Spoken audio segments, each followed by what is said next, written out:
All right, welcome to the Call to Freedom. It is, what is today? Friday. It is Friday, thank God. April 5th. April the 5th of 2019, and it is a cold, dreary day here in the Shire.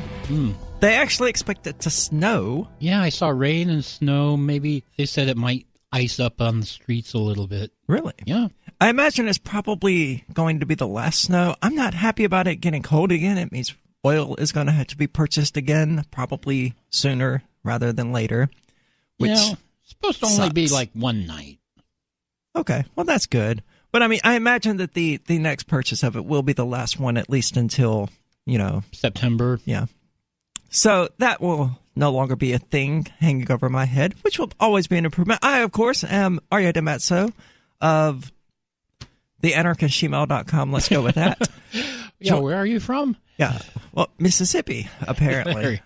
And I'm joined in the studio today by Michael Hampton from BitcoinHistory.com. I actually also found out last night that, let's call him Thunderbuns, is upset. Well, not upset, but it bothers him that I call myself the Anarchist Shemale. Why? Because it's degrading. And I mean, it is. You can't reclaim the word? Well, that's exactly my perspective. I mean, he's not like, you gotta stop calling yourself that. It's so horrible. But he has told me on like 3 occasions now that it bothers him. So that's awkward. I have no intention of ceasing it because, I mean, it is a unique brand that no one else is using. So and they might not. That it's going to be. I mean, you can reclaim the word for yourself. It's your choice, but a lot of people just won't. Yeah, because they have no interest in it because for so long it's been tied directly to pornography. But so am I. Not really. I am not on Pornhub. I don't think. If I am, I've never been able to find it. But there is some reason to believe that I'm on Pornhub. But I don't think I actually am. I just like saying it because it's funny. It is funny. I never went to look, so I don't know. But maybe the listeners can go find out for us. Well, someone said they were going to, and they never got back to me. So I'm assuming they're still looking. They may still be looking. They got distracted by something, But I mean, if you look for like redheaded trans woman on Pornhub or something like that, you're not going to get a result from just some random streamer who would have streamed me on the one occasion where I think it might have happened. Mm-hmm. So because you're instead going to get search results of people who have watched the videos 40, 50,000 times or hundreds of thousand times because apparently there are a lot of redheaded trans people. Who would have thought? Yeah, and if you enter the word shemale or just trans or any of that by themselves. So, I mean, sure, if I'm on there, there's some kind of bizarre search criteria you could probably use to find it more easily. But even if I'm on there, it's probably only been viewed once or twice at the most. And I don't care anyway.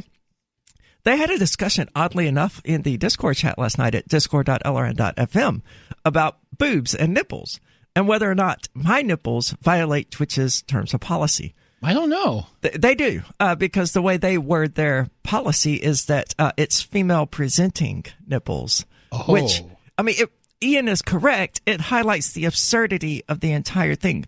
I mean, I went topless through most of my life to the extent that some people didn't even think I owned shirts. Now, I obviously didn't do this in public, and I was not presenting as a female then. Right. But suddenly one day it was totally acceptable, and then the next day, oh no, it's totally not. Oh, Aria had a nip slip on Twitch. We have to screenshot this and share it, which has happened. Yeah. So is that what's on Pornhub? A nip slip? I would hope not. Oh, well, okay. I don't want to know then. No, me having sex would be on Pornhub. If there is anything there, and I really don't think it is at this point. But the nip slip was captured by someone on Twitch and screenshotted and shared around. I think they even made a clip of it on the LRN channel. Wow.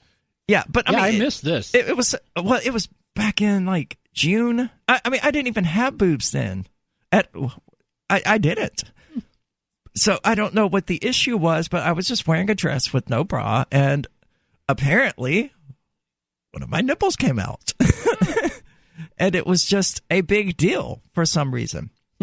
Well, Like to the extent that Will was worried we were going to get kicked off of Twitch for it and things like that. I was like, first of all, they're not going to kick you over an accident. right. But second of all, it's Ian and Free Talk Live during the summer will be shirtless almost every single night. Right. But that's not an issue, right? Yeah. But if I wanted to come in here topless, Yeah, we would Ian get topless on the show is an issue for totally different reasons. which, makes me want to start. That does. Oh my God, that's the hook. That is the hook for Aria Uncensored. I will be topless for every episode, live on Twitch, totally uncensored, Oh my. right up until I get banned. Oh my goodness. But I think them banning me for that will be such a momentous thing that it will be its own fun. So that's it. That's what I'm going to do. Aria topless on Aria Twitch. topless. Oh my. I mean, not that people will be seeing a lot, but Yeah.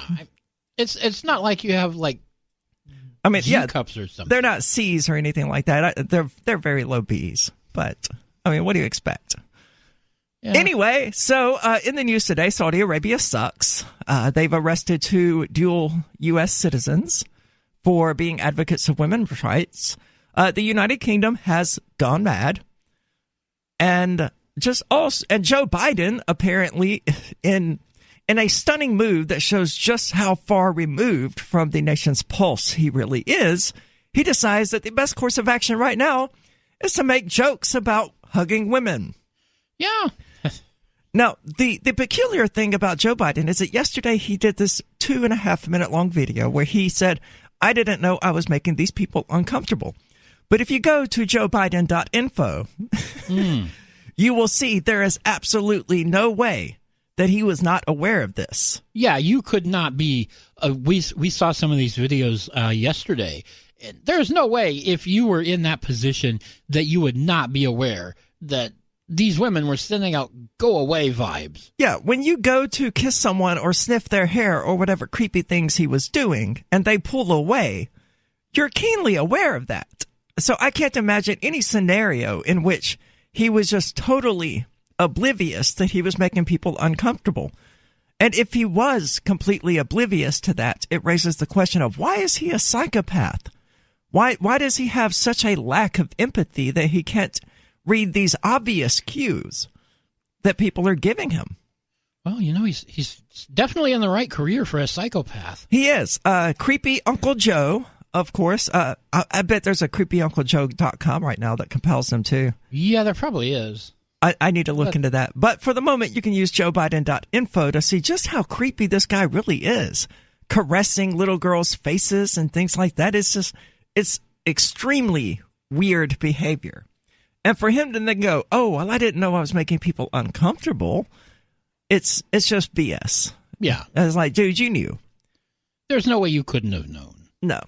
But the United Kingdom, apparently European Union leaders are lukewarm on a possible Brexit extension, which isn't a surprise. Why would we expect them to be excited about the prospect of the UK getting an extension? Yeah, nobody in the EU is excited about any of this. But if I was one of these EU Parliament members or leaders or whatever they call themselves over there when they rule people with guns, I would be like, look, you had 2 years to sort this out.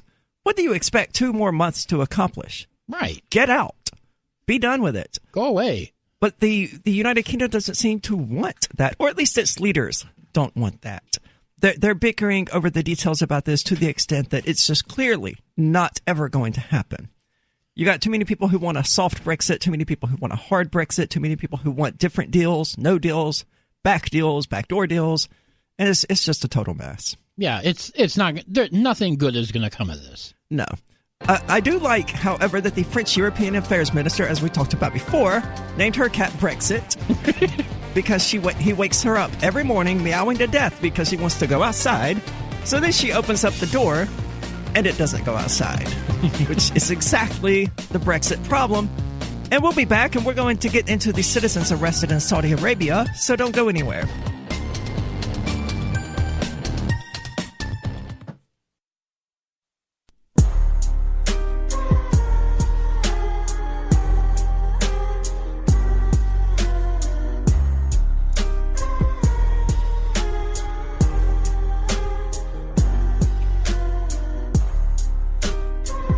right, welcome back to the Call to Freedom. As always, you're invited to give us a call.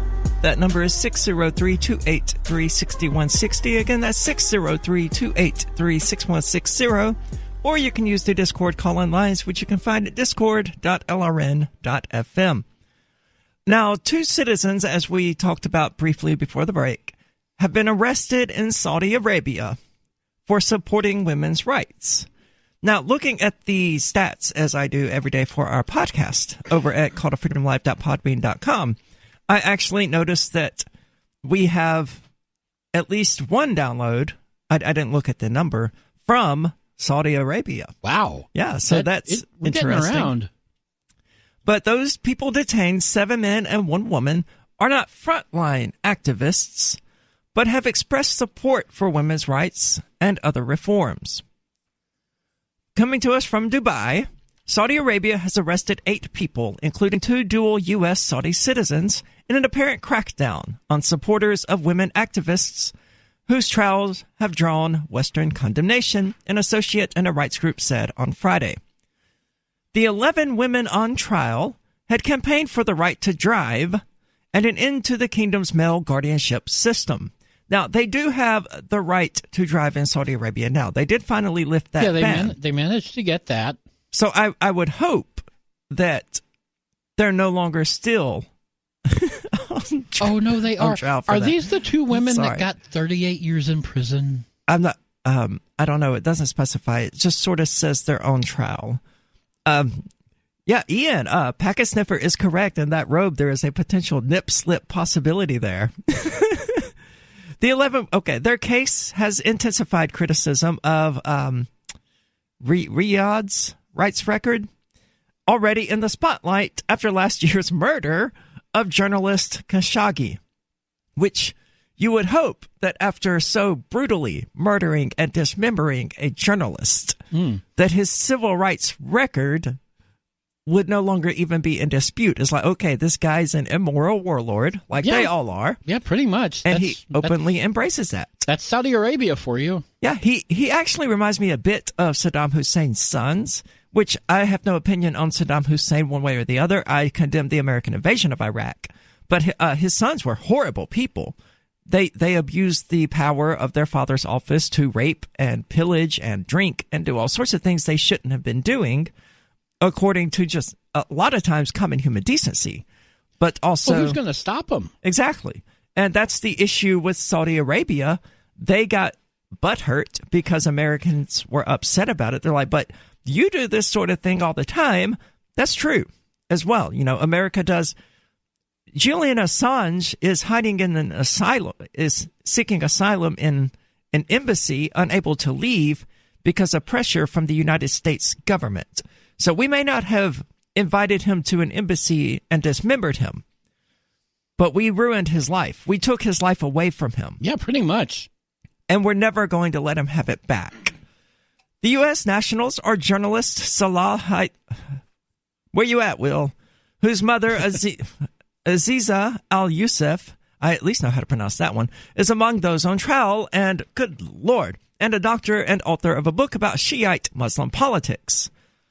So they have a number of people who are on trial, presumably for saying, hey, you know, having a vagina shouldn't disqualify you from being able to drive.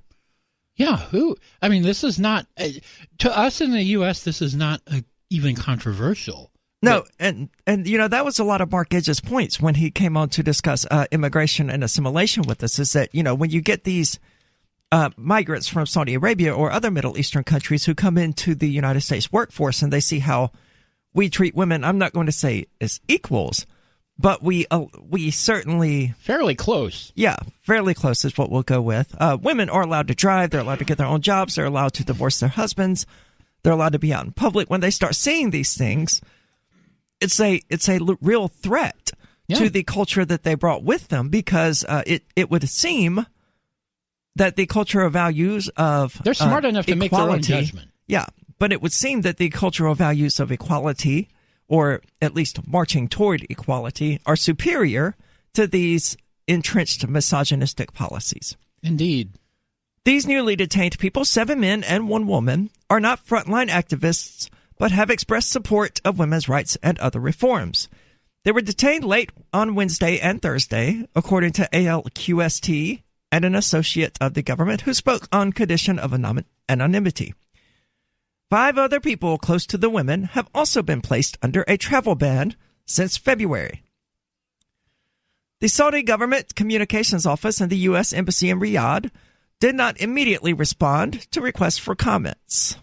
But a Riyadh court last week temporarily released 3 of the women on trial, including Yusuf, raising hopes of a more lenient handling after months of lobbying by Western governments.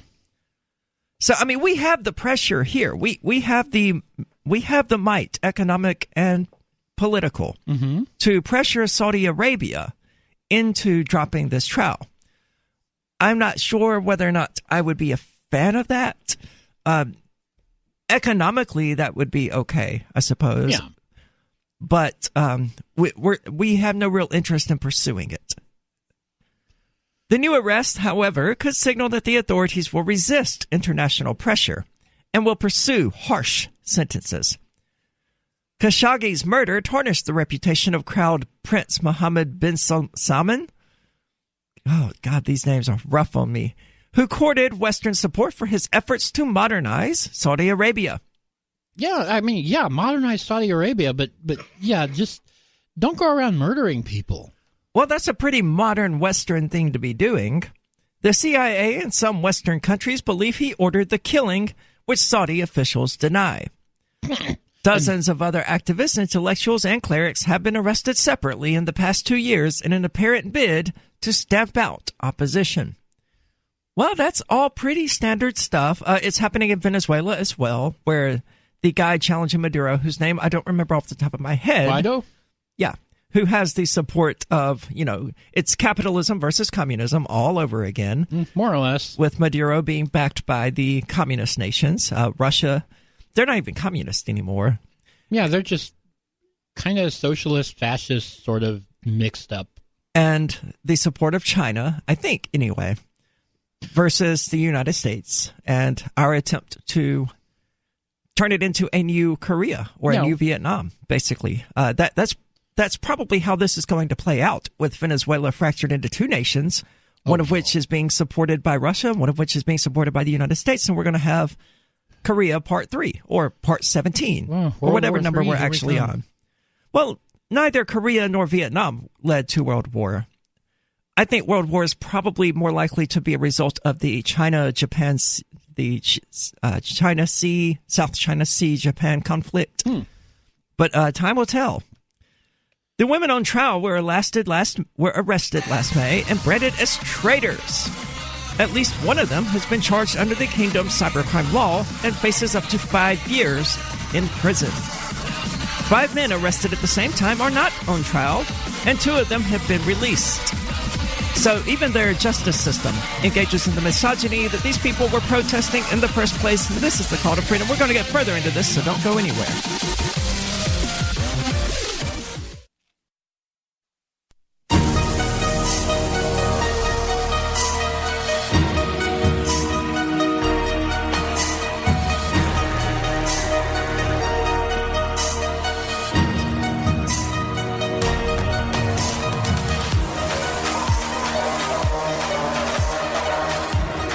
Welcome back. This is the Call to Freedom. And the Rational Review News Digest, located at rationalreview.com, is the Freedom Movement's daily news digest, aggregating stories from all over the internet that are of interest to libertarians and liberty-minded people. They include podcasts, videos, blogs, and news articles, and are now a source for people to receive the Call to Freedom's podcasts. So be sure to check them out at rationalreview.com. Sorry, I just realized I wrote Saudi Aria on the sheet of paper instead of Arabia, and it threw me off. So let me fix that real quick. Saudi who? That's a new one. Well, I mean, when I write AR, I guess it just kind of happened naturally where I wrote the IA next instead of Arabia. Saudi Aria. But there have been torture allegations against the Saudi government in regard to these cases. Another U.S. Saudi national, Walid al-Good God, has been detained since 2017 under Riyadh's anti-corruption campaign. His son told U.S. senators last month that he had been tortured in detention, including electric shocks and whipping. Some of the women activists have also alleged torture and sexual assault, which the authorities deny. Well, of course they deny it. The siblings of one woman have publicized her case in U.S. media, saying men describing themselves as close to the state had asked his parents to stop them from speaking out. And I realized that that paragraph didn't seem to make... It almost seems like it's from a different article. Yeah.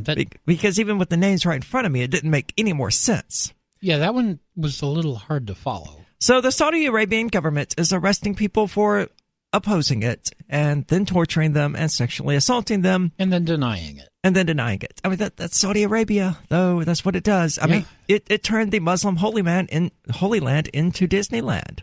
This is not news. If I remember what Will said correctly, they actually tore down the house that had been lived in by the person to succeed Muhammad and put a McDonald's there. Wow. Yeah. I mean, they have almost literally turned this place into Disneyland.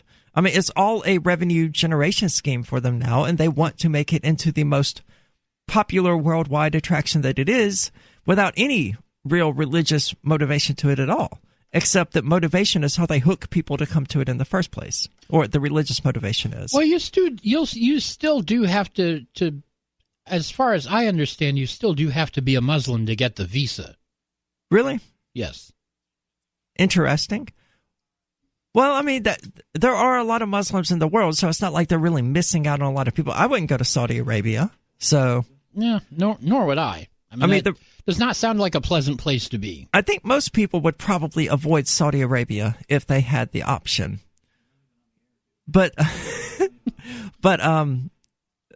you know, the Saudi Arabian government is like the last sort of steward you would want in charge of your Holy Land, your Mecca, your pilgrimage destination, because they're almost entirely secular, except for how they use religion as an excuse to beat their people over the heads while misinterpreting its tenets.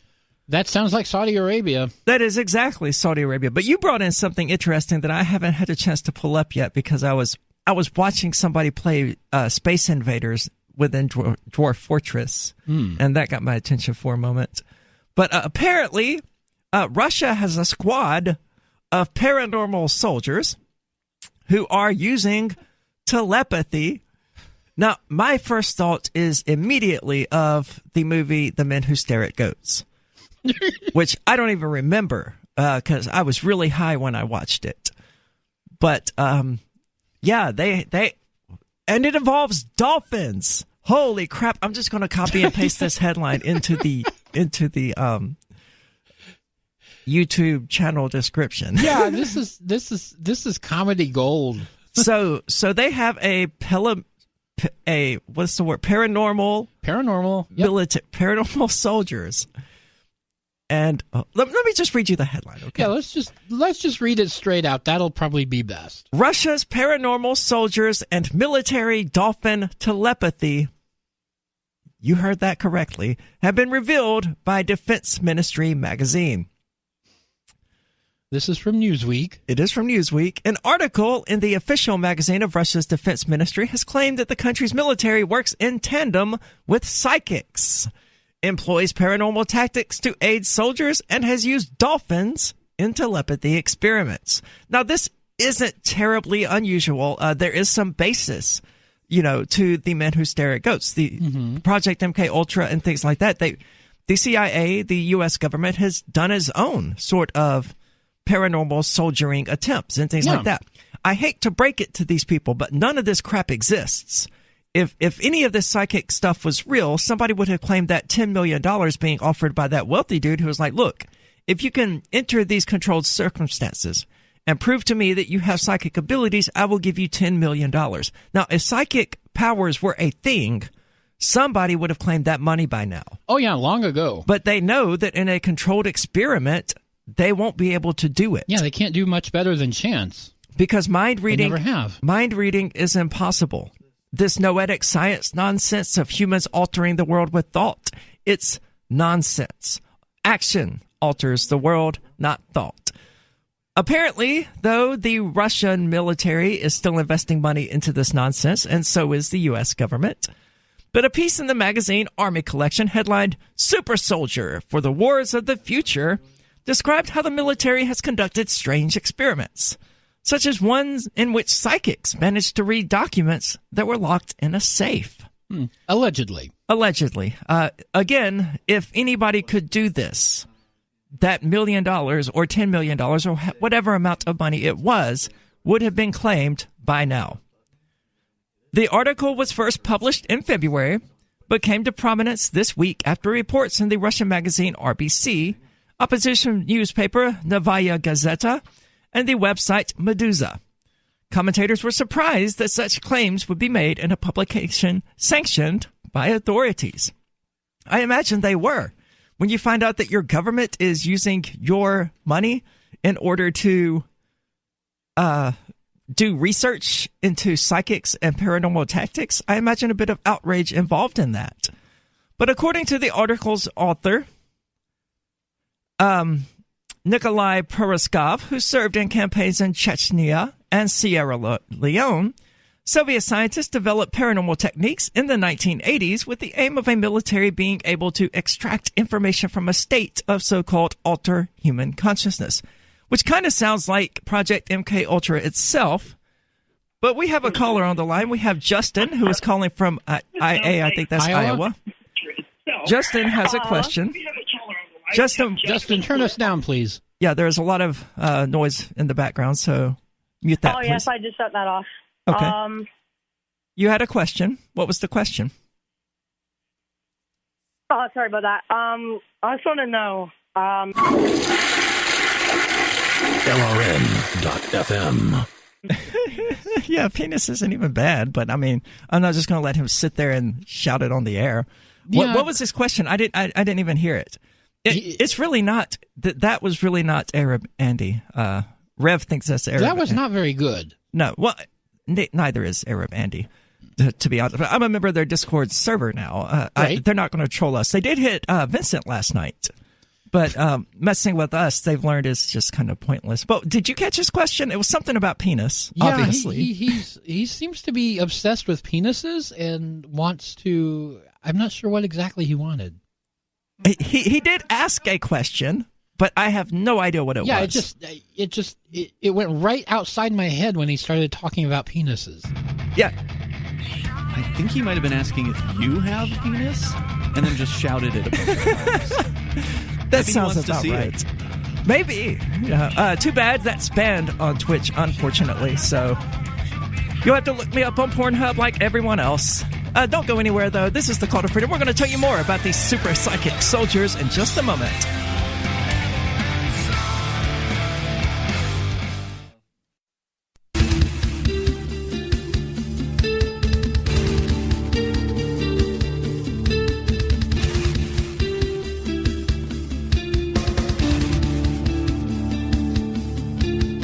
Welcome back. This is the Call to Freedom. And if you've ever wanted to have sex with prostitutes and then arrest them, or bust people for drugs and then sell the drugs on the side for a nice little bonus, or just enjoy the power rush of being a cop without all the paperwork, then you should try the Thin Blue Line game, which can be found at thinbluelinegame.com.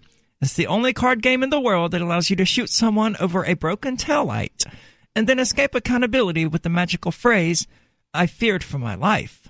You know, typical cop stuff. Go get it now at thinbluelinegame.com. Assault and battery is not included. But for a limited time, you can order your copies and use the coupon code CTF to have all shipping costs waived. So go get it. Once more, that's thinbluelinegame.com. And we've been discussing the Russian government's super soldier of the future who have psychic powers. Yeah, so-called psychic powers. Which, because of how my brain works, immediately makes me, and because I've watched a ton of South Park in my life, immediately makes me think of the South Park Psychic episode where Cartman becomes a psychic and has the psychic battle in his living room against the other psychics. And that's what I'm imagining. You know, I'm totally for that. You know, actually, yeah, let's go with this. Psychic powers are a real thing. And all we need is for our military to get rid of their guns and to instead use psychic powers to fight the enemy. Use your telekinesis to fight wars. Yeah, and just have both sides doing that, standing in a field going pew, pew, pew, pew, pew, pew at each other. And that's how we can fight wars from now on. Oh, yeah. That is the future war, making random noises at each other. According to the... they're trying to extract information from a so-called altered human consciousness, which sounds a lot like Project MKUltra. And I'm not sure what exactly the goal of MKUltra was, except just sort of to understand human psychology, I think, so that it could be exploited. Right. Because it was pretty wide in scope. You know, there were a lot of aspects to it. It wasn't just them kidnapping people and drugging them with LSD and things like that. They really wanted to find out what they could do. Yeah, they wanted to see how far they could break into a mind. And if they could just do that by having a psychic put their hand on their head and go sim salibim or whatever, they would have done that. He wrote how the method was even used during the campaigns in Chechnya to reveal the enemy's plan and the composition of the forces and means involved. That would be an impressive trick. Yeah, it certainly would be. Of course, it's absolute BS and propaganda brought to us by a state-sanctioned newspaper or state-sanctioned magazine. So we can't believe anything it says. And I think during the break you were reading over a list of rewards being offered. I did look up because you mentioned the James Randi Prize, the $1 million prize. That was it. Apparently that got canceled back in 2015. Did he die? No, the foundation just got fed up with fake people applying and wasting their time, I guess. But that'll happen. But yeah, not to worry. There's like 20 or 25 other prizes you can go claim. Wikipedia's got a whole list of them. Do you have psychic powers? Give us a call. Or better yet, tell me with your psychic powers that you have psychic powers. And then I will repeat the message you convey to me on the air for everyone to hear. If you have psychic powers. If you've got psychic powers, send your phone number into our head and we'll call you. There we go.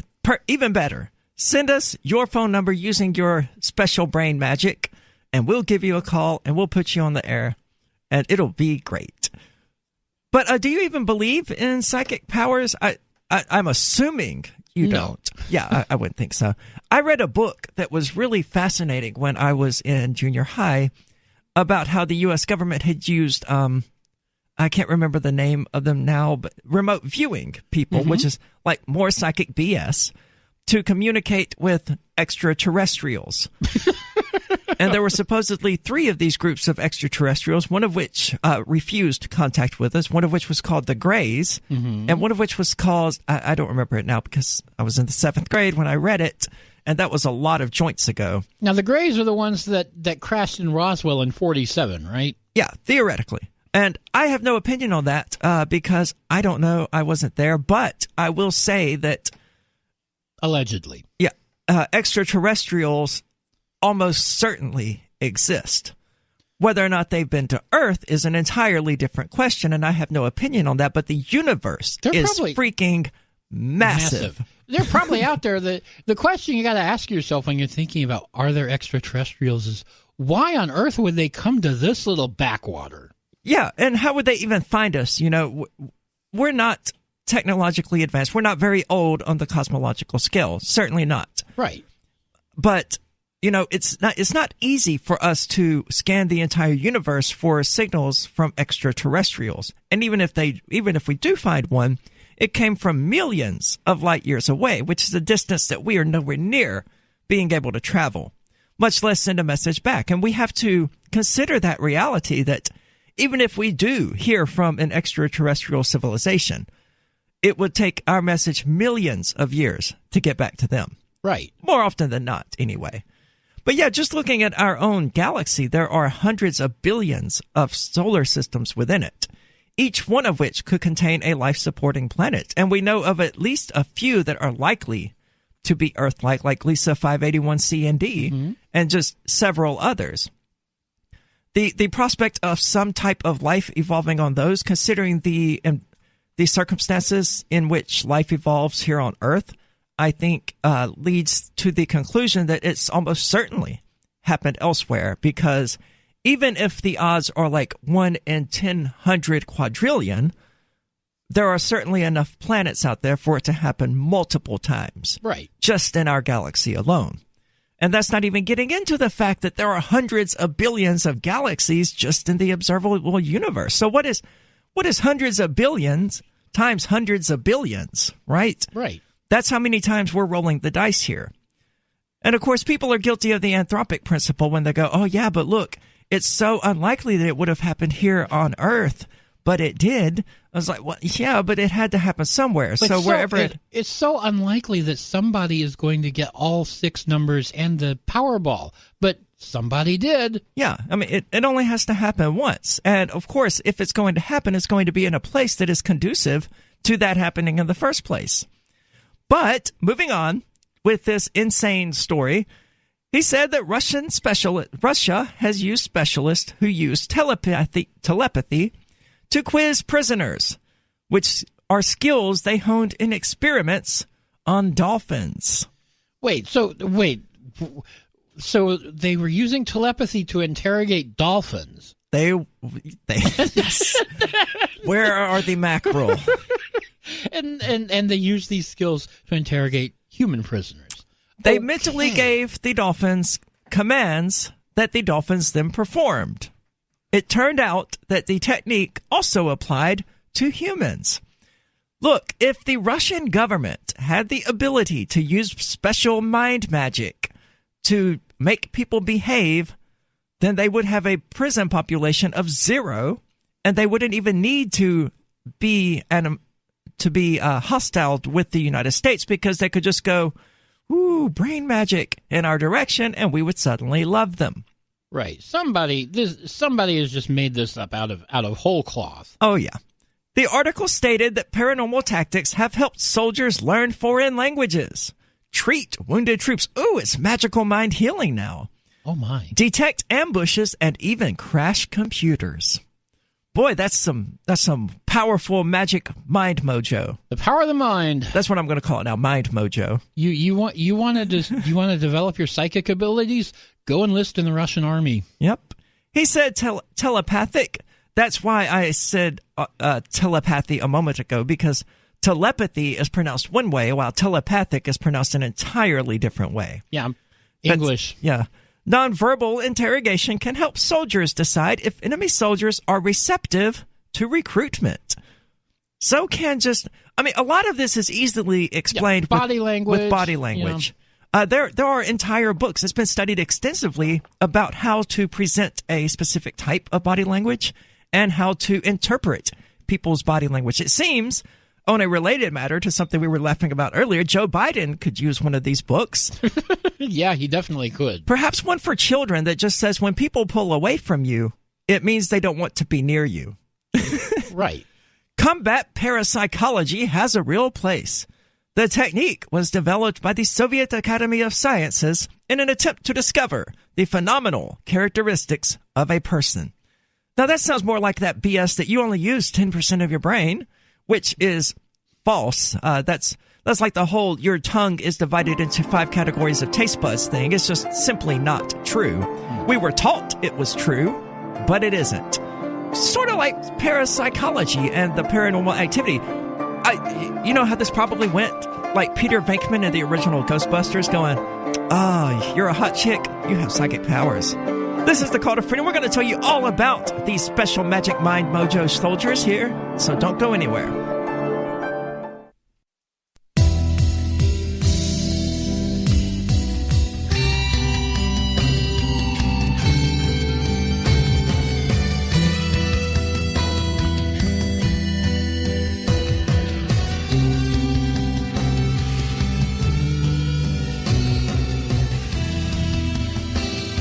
Welcome back. This is the Call to Freedom. As always, I'm your host, Aria DeMezzo, author of Dancing in Hellfire, which you can find on Amazon. And I'm joined in the studio today by Michael Hampton from BitcoinHistory.com. And we've been talking, and I can't believe I'm saying we've been this, laughing about the psychic Russian soldiers who used telepathy to command dolphins what to do. And they think it worked. Yeah, and I have to pause because my brain shuts off when I hear things that are just that stupid. It goes, we can't, input denied is what it says. Error. Are you dividing by 0 over there? So, but they are releasing propaganda that it happened. And of course it's propaganda. It's coming from a magazine by the state. Of course, if psychic powers were a real thing, as we talked about previously, there are numerous rewards out there being offered up for anyone who can prove the existence of these abilities. Yeah, and some of them were actually from Russian organizations. Using in a controlled experiment. But of course, the contention among these psychics is that, well, we can't do that, obviously, because the parameters of the experiment will prevent our psychic abilities from working. So that's hucksterism. I think that's what we call that, charlatanism. That's the whole point of the experiment, is to prove that you're full of it. Yep. And the fact that they're unwilling, these real psychics, to undergo these experiments. It's pretty telling. But they said they've predicted ambushes and manipulated dolphins and prisoners, and they could tell whether or not a soldier is willing to defect and all kinds of other nonsense. Yeah, ridiculous. But God, these names. Natalie, the head of the analytics department at the magazine Soldiers of Russia, told RBC that Russian Soviet scientists did some work in these fields, especially between the 1960s and the 1980s. So it was about the same time the MK Ultra was going on. Yeah, around the same time that we were doing our own stupid experiments that were a waste of human life, human psychology, and taxpayer money.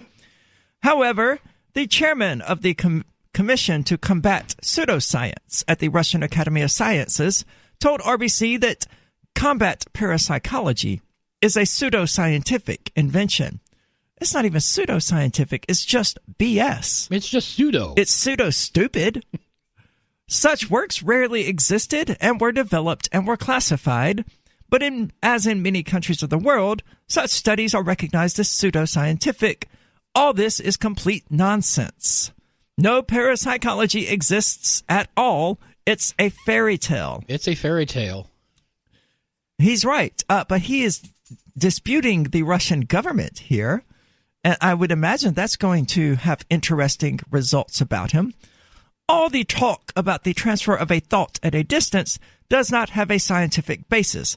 There is no such recorded case. It is simply impossible. Sort of. I mean, we're conveying thoughts at distances right now. Yeah, but we're actually manipulating the physical environment to do it. We are. That was one of the things I loved most about Stephen King's book on writing, was that he described writing essentially as telepathy, because you're using the written word to convey a thought directly from your head to someone else's head. And I really like how he goes into additional detail about not being overly descriptive and things like that, because once you say that somebody is in a room or whatever, it's no longer just the author's room. You know, the reader creates it in their own head. And the more details you put into that, the more disruptive you are to the image in their head. So it's a really fascinating take on the subject. But that's the only sort of telepathy that is real, is you listening to us talking in your head right now, as I think as Mark Edge describes it. I exist as a voice in your head. Probably going to make somebody, take a knife to their brains to cut out the voices one day. But hey, we'll deal with that. Now you know who the voices in your head are. Meanwhile, Vladimir Prelitsky, Army Collections chief editor, told RBC that his publication simply publishes articles containing research, information, and discussion about military topics. Yeah, that's all we do. This is just for your amusement. Enjoy. Directly from the Russian government, though. For the next segment, we really have to talk about the United States government's own attempts to do psychic soldiers and all of that kind of nonsense. But it's just so bizarre that, I mean, to me, it's as equally as bizarre as the idea of the United States government or the Russian government trying to build a ladder to reach heaven. We have this mythology, and the same mythology is true in regard to this paranormal crap. And what they attempt to do is legitimize it, but that's not what I'm trying to say. It becomes so widespread that ordinary people who end up in government positions go, oh, well, we need to spend some actual money on this. We need to research this. We need to make our own psychic soldiers to combat the Russian psychic soldiers. Yeah, I bet this came about because somebody in the Soviet Union heard about MK Ultra and they decided they wanted to do their own program. I'm sure. Or, it's just a natural result of the widespread belief in these kind of things, like ghosts and things like that. Like, oh, let's weaponize ghosts next. Oh, yeah. People still believe in ghosts. Like, down in Massachusetts, like 50 miles from here, there's a market basket that people think is haunted. Really? Now, this is a really peculiar topic and for Market me. Basket had to issue a press release saying the store is not haunted. Interesting. But, when I was a child, we lived in a house that my entire life, and even now, I describe as a haunted house. Weird crap happened in that house. Weird crap that I will never be able to explain. Like being locked in the attic when I was the only one there, and hearing noises that should not have been there. And I've always characterized it as a haunted house, so I don't believe in ghosts or souls. To me, a soul is just a way for a human to bypass their own immortality, their own mortality. Now, was it possible someone was just messing with you? They followed you in and... No, I don't know. I was too young for that. Nobody would have done it. It was all very peculiar. The more peculiar one, though, was waking up, having been playing a board game before I went to sleep, and waking up at like 2 in the morning, as I usually did back then, playing a video game. I remember the video game that I played. It was North and South on the regular Nintendo. Right. And then still being unable to sleep, so I went over there to my board game, and it was gone. Instead, there was the face of an actual freaking demon rising out of the floor. Oh, my. And it scared me so badly that I couldn't speak. I went over there to wake my mother up, and I was wide awake. I wasn't dreaming or anything like that. She always remembered being woken up and me trying to describe what I was seeing, but just too terrified to speak. Oh, my. And the next morning, my board game was there. I cannot explain these things. I don't attempt to. The most likely explanation, yes, is that I imagined all of it, but I'm also convinced that none of it was the result of imagination.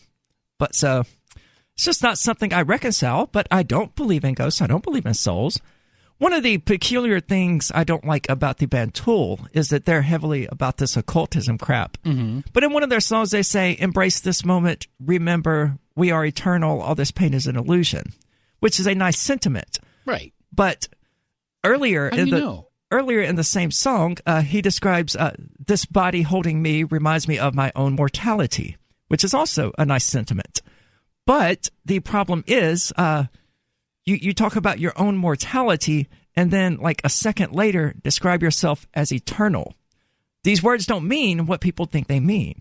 And it's because they've invented this concept called the soul. The soul, right. That allows them to convince themselves that they're going to live forever. You're going to live on past the death of their body. Yeah. And I don't know what is supposed to comprise a soul, your personality and things like that. Does your soul contain your personality? Because we know for a fact it doesn't, especially as a result of head injury traumas and things like that cause people's personalities to just completely radically change. Yeah. And you wouldn't expect something physical like that to alter someone's soul, right? Right. So what is a soul supposed to even contain in the first place? Because it clearly doesn't contain their personality. This is the Call to Freedom, which used to be a fairly religious show. We'll be back in a moment.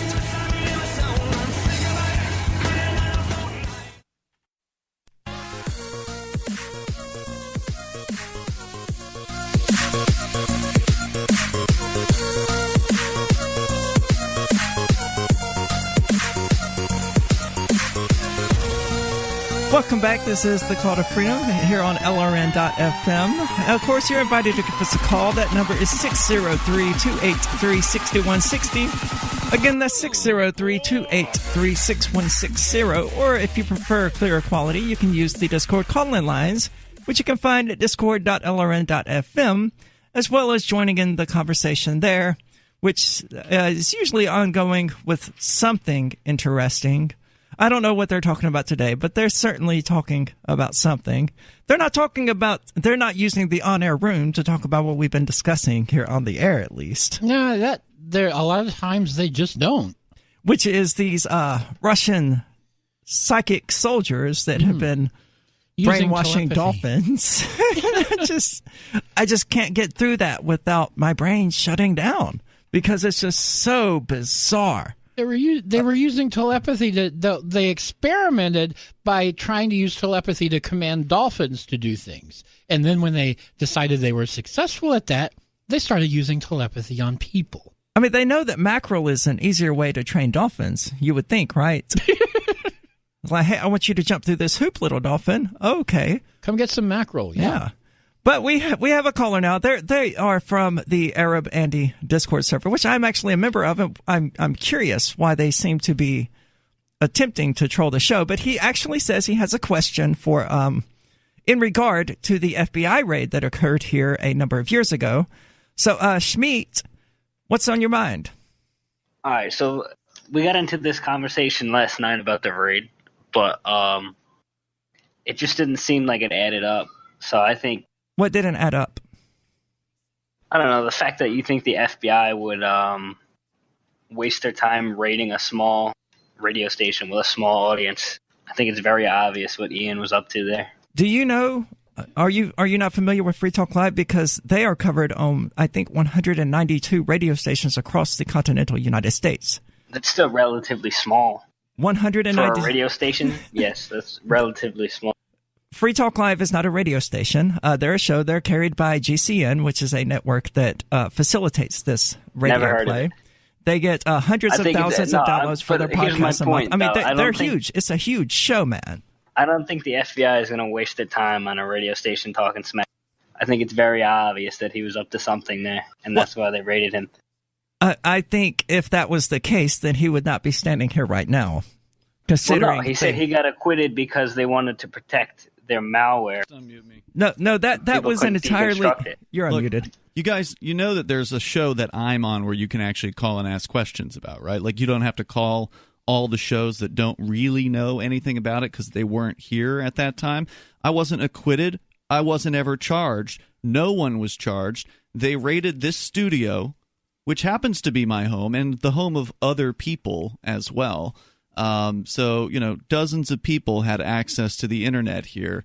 They took dozens of devices 3 years ago, and no one has been arrested or charged with anything. So there's no acquittal if you're never charged with something.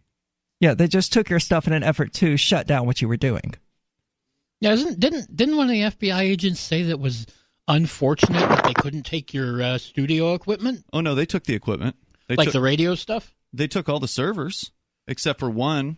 Okay, I don't care. Yeah. Well, Ian likes kids. Be quiet. Why did you call to ask if you don't care? Huh?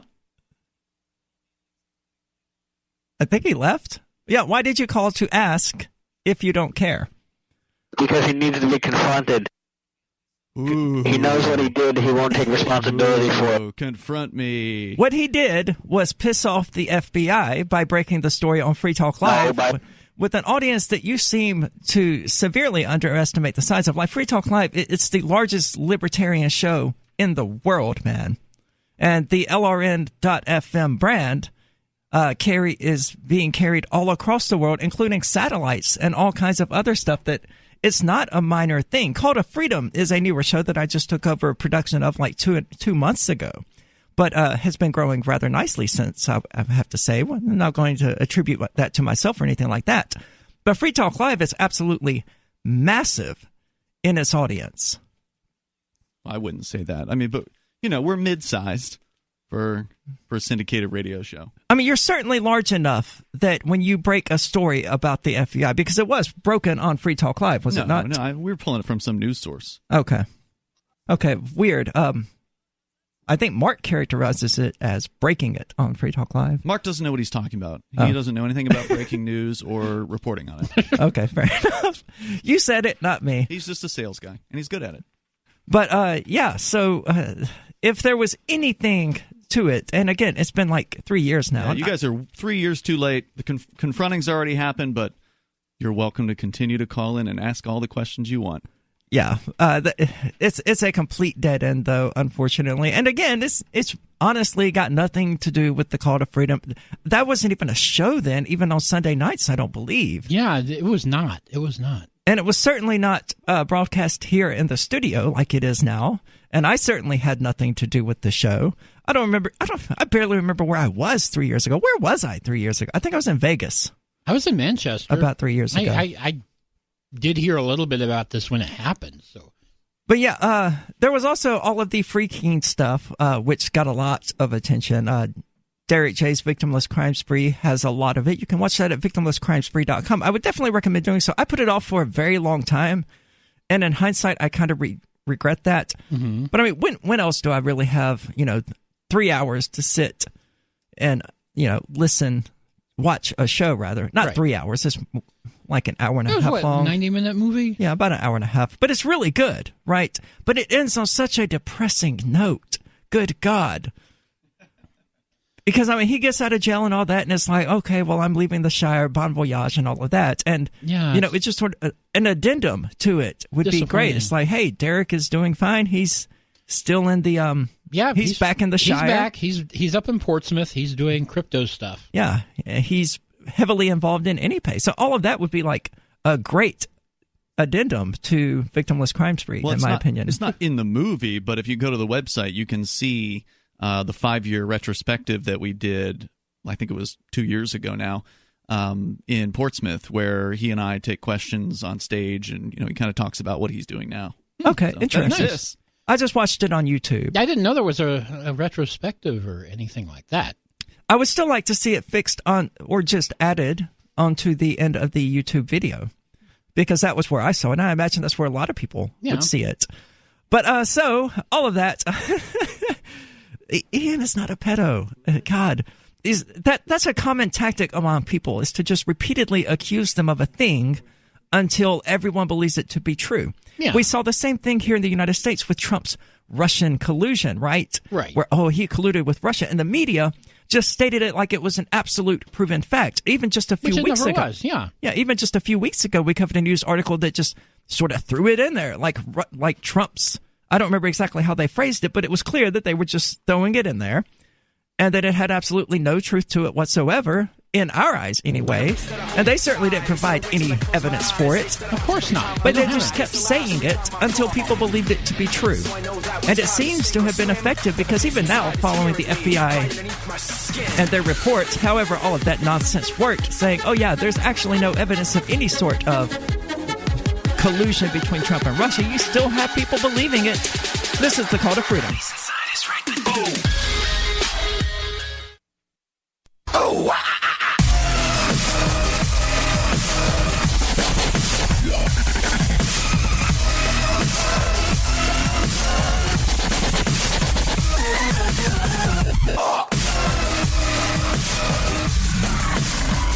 Welcome back. This is the Call to Freedom. As always, you're invited to give us a call. That number is 603-283-6160. Of course, you have to get through the Arab Andy trolls in order to do that. So we're currently screening calls more heavily than normal.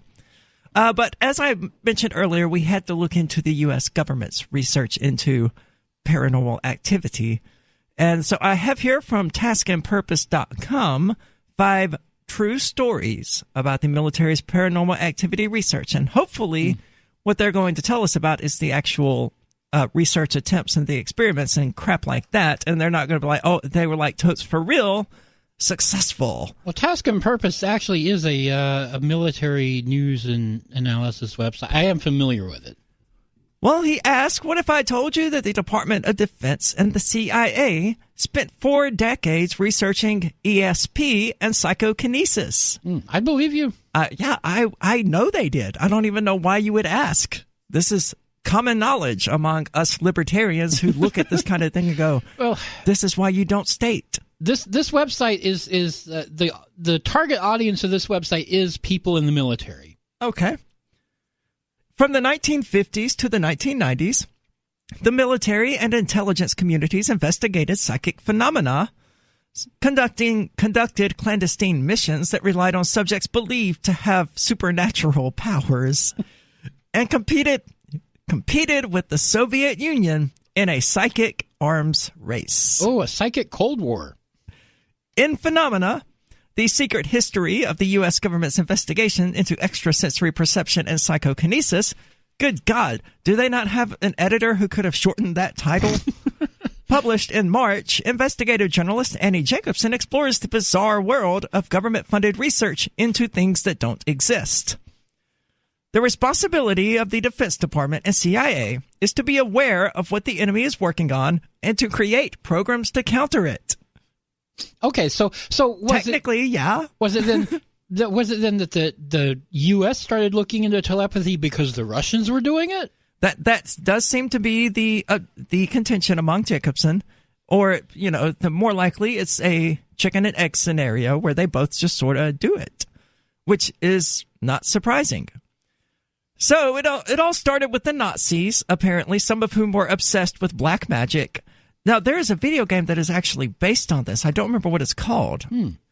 But it seemed like it was a really cool game. I want to say it was Resistance, Fall of Man, or something like that. I had completely forgotten about the whole Nazis being involved in black magic thing.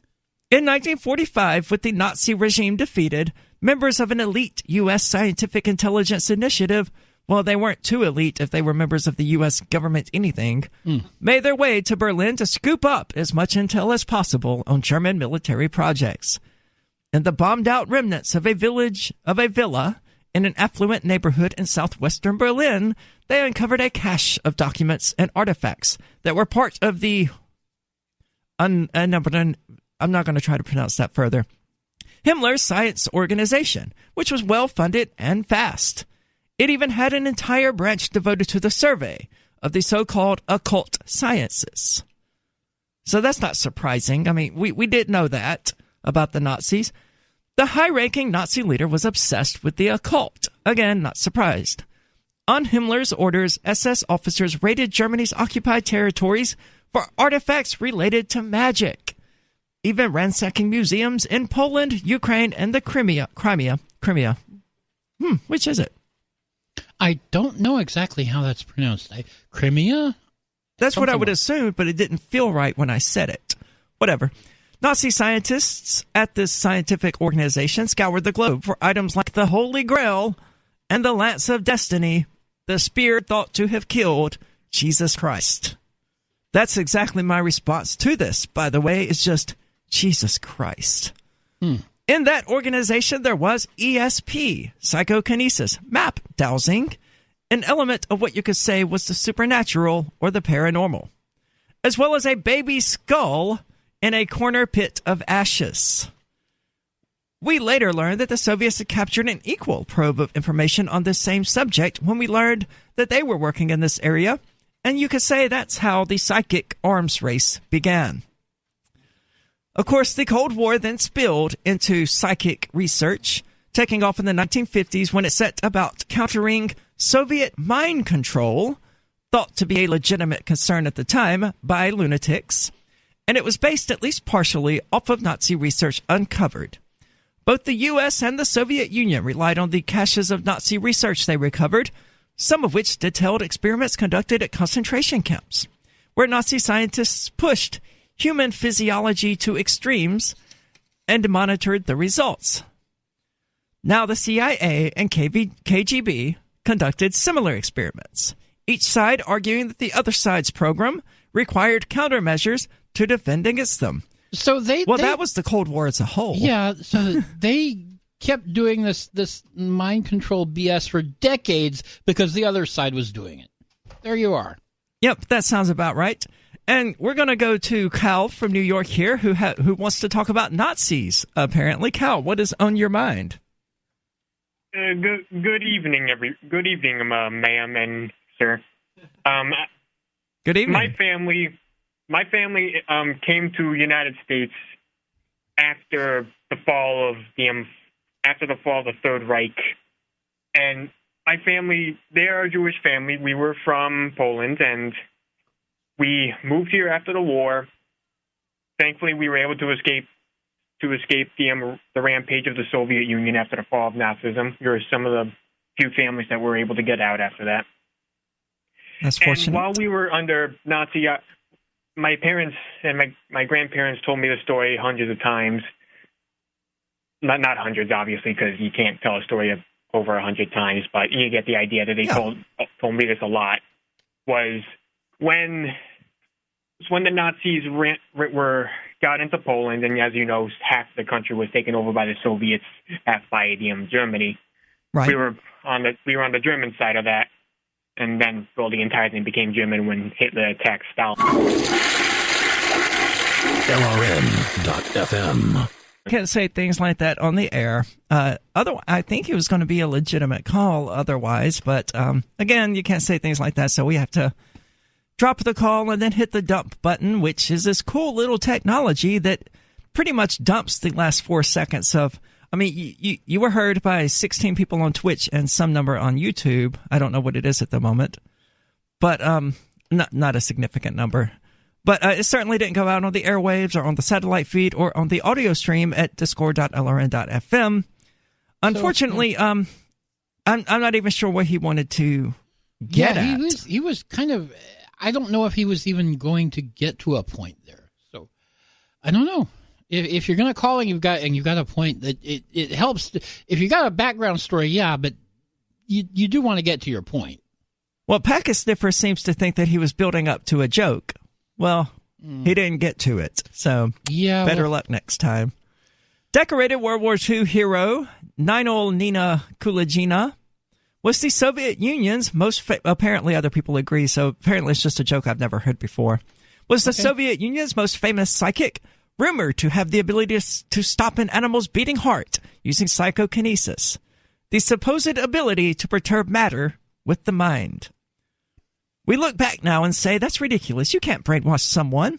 But it certainly looked that way when you watch those old black and white images of POWs. Jacobson explains, adding that the government's exploration into psychic phenomena began as part of MK Ultra.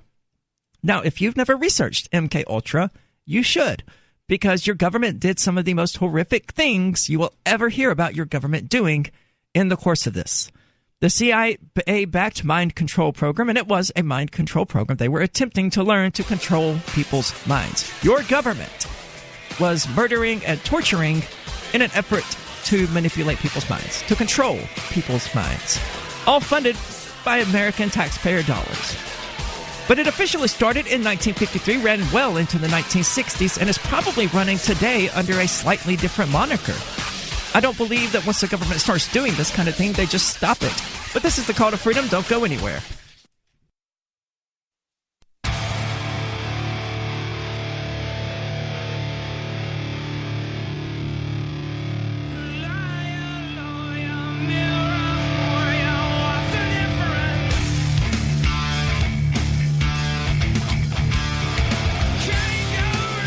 All right, welcome back. This is the Call to Freedom here on LRN.FM, and I'd like to remind you that our podcasts have moved. They can no longer be found at Spreaker. They are instead on Podbean, which you can find at calltofreedomlive.podbean.com. And interesting news in regard to the Arab Andy group, I have just been kicked from their Discord server. Oh, no. Right. No, I didn't say they were friends. I said I didn't think they were going to mess with us further because I was, technically a member. That, though, is the best thing ever. That's like declaring me the victor in this little exchange we've been having. Kicking me from the server. That is so awesome. Come on, you guys are terrible trolls anyway. I mean, you know that, right? You can't handle one little girl? The one good thing that came... the one good thing that you guys had was the caveman comparison, which I took and then shared to my social media because it was funny. So you're not even successful at that when you're good, much less when you're trying to, spam up the call-in lines and things like that. It's just you're too obvious. You may get one caller on, but we have the dump button, and after that, we're going to be a little bit more cautious in how we screen calls. And when you call in, when you're in the Discord call-in line, you say when you want to talk about Saudi Arabia, and I ask what your thoughts are on it, and you respond, well, I want your thoughts on it, I'm going to go, well, we covered them during the first hour of the show. Right. Go watch that. I mean, this is asinine. It's terrible. This is not how you troll a radio show. You don't do it. I just can't get over it. It's so bad. They're so sloppy at it. But we are joined now by crap. I did not write down his name. Nigel. Nigel is his name. Nigel, what's on your mind? Good memory, trans monster. Nigel Nudmanson. Arabandia scum.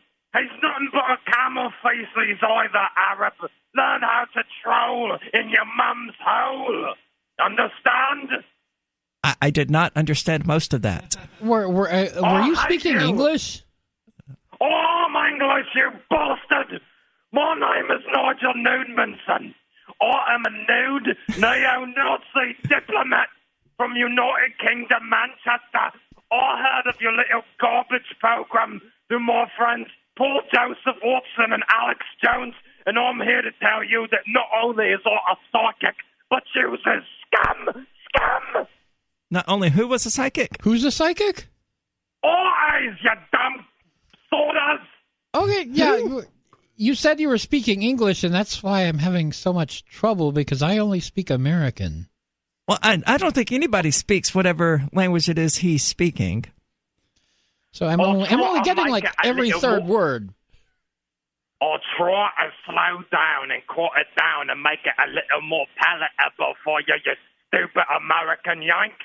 I'm trying to tell you, Sig Heil to Hitler and Brenton Tarrant and anybody not white or cis or is garbage, including you trans monster. Okay. You want to hear more Did you thoughts just... on it? What does Sig Heil mean? Sig Heil, Heil victory. Okay. And you want to kill all the trans people? And all the... Yes. Why? They scum. They's monsters. They takes the little boys and they makes them into women's into birds, right? Shag right birds. They's destroying all race. They's aided by the hook nosers. Aria, what's your name, mate? Aria, is that your name there? Yes. Yeah, Oreo. Listen to me and shut your face before I smash it. Trans monsters, that's transgenders, right? Bum rubbers, that's the queers.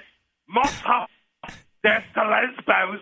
Nog-nogs, you know who they is. They Hold got on. the pubic Okay. hair on their head. Yeah, have a good day. Got to drop that call. Anybody who wants lesbians to die is not a good person. I don't know why anybody would want that. Lesbians are like God's gift to humanity, man. I'm sorry to break that to you. Lesbians are great. I could probably go the rest of my life. If I had to pick one porn category to watch for the rest of my life, it would be lesbian? Porn. I didn't know any. I thought lesbians were sort of exempted from the alt-right nonsense in the same way that.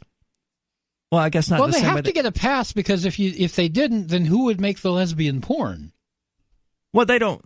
Well, if they want lesbians to die, they don't want lesbian porn, right? Well, we're talking about the alt-right. Uh-huh. Right? Yeah. You know these people can't get laid, right? Yes, I'm keenly aware of that. They have to get. That is why they are the alt-right. Well, they have to have porn, right? Well, presumably they have to have porn. I don't know whether or not they do. I mean, you don't technically need porn to do that, right? It helps. Yeah, if you're an alt-right incel in your mother's basement, yeah, the porn helps a lot. Yeah, but I mean, it's not necessary to masturbate. I don't know why I was dancing around that word. It's not necessary. But moving forward with this article about the United States government doing its own investigations into paranormal activity, because things just kind of got stupid there and really off track. And this is a fascinating topic that I want to dive further into. They used LSD, acid, and dosed a lot of Americans with biological and chemical agents, often without the individual's knowledge. And one of the interesting... Have you ever seen the movie Abyss? I don't think so. Well, it's about this substance called heavy water or something along those lines that it has a higher oxygen density. So it's technically breathable, but it's not exactly pleasant to breathe. So what I've heard, and I don't know to what extent this is true, but what I've heard is that there is an alternative waterboarding technique that is significantly worse than the cloth over the face thing. And that is that they put somebody in a barrel sort of thing, and they fill it with this heavy water that they can breathe. But they don't know they can breathe it, right? They think it's just ordinary water. And they also lace it with LSD. Oh, my. So when they get into this environment, they finally have to gasp for air, and they suck down this breathable water, but they still pass out from the trauma of it, believing themselves to have died. So there they are, unconscious, on LSD, believing themselves to be dead.